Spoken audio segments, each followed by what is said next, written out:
श्री सुखदेव जी बोले, हे राजा परीक्षित, भाद्रपद माह के कृष्ण पक्ष की अष्टमी अर्धरात्रि के समय रोहिणी नक्षत्र में भगवान त्रिलोकीनाथ ने देवकी के गर्भ से जन्म लिया।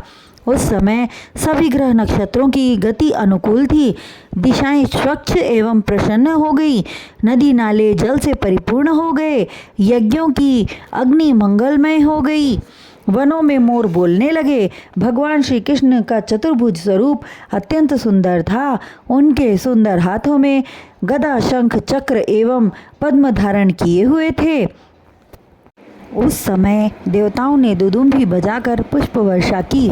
ब्रह्मा, शिवजी एवं मरुदगणों ने स्तुति की। वसुदेव और देवकी भी उनकी स्तुति करने लगे। तब भगवान श्री कृष्ण ने अपनी माया प्रकट कर उन दोनों को पूर्व जन्म की स्मृति दिलाते हुए कहा, हे वसुदेव तथा माता देवकी, तुमने पूर्व जन्म में वरदान में मेरे समान पुत्र प्राप्त होने की अभिलाषा प्रकट की। क्योंकि मेरे समान संपूर्ण सृष्टि में अन्य कोई नहीं है, इसलिए मुझे तुम्हारे पुत्र के रूप में आना हुआ।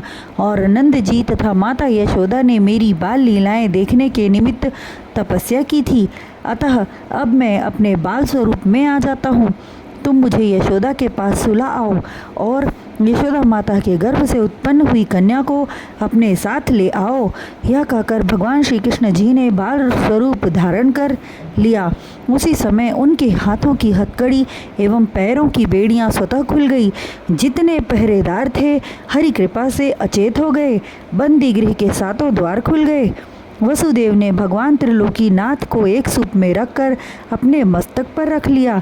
भादों की काली अंधियारी रात में मेघ बरस रहे थे। उस समय शेष जी ने आकर भगवान श्री कृष्ण जी के ऊपर अपने फण की छाया कर पीछे पीछे चलने लगे। जब वसुदेव जी यमुना तट पर पहुँचे उस समय यमुना जी बढ़ रही थी। वहाँ खड़े होकर वसुदेव जी ने श्री नारायण के चरणों की वंदना की और यमुना में उतर गए। यमुना जी का जल तेजी से ऊपर बढ़ने लगा। वे भगवान के चरणों को स्पर्श करना चाहती थी, किंतु वसुदेव जी यह बात न जानते थे। सो उन्होंने श्री कृष्ण जी के जल में डूब जाने के भय से और ऊंचा उठा लिया। किंतु यमुना जी का जल तब तक बढ़ता रहा जब तक कि भगवान के चरणों को छू लिया। चरण छूने के पश्चात जल घुटनों तक रह गया। तब वासुदेव जी यमुना पार करके गोकुल पहुँचे। नंद जी के घर का द्वार खुला था। उन्होंने चुपचाप बालक कृष्ण को ले जाकर यशोदा के पास सुला दिया और कन्या को उठाकर वापस चले आए। उस कन्या का भी जन्म उसी दिन हुआ था, किंतु यशोदा को उसके जन्म लेने की बात मालूम न हुई। श्री सुखदेव जी बोले, हे राजन, जब वसुदेव उस कन्या को लेकर देवकी के पास आए उस समय भी पहरेदार सो रहे थे।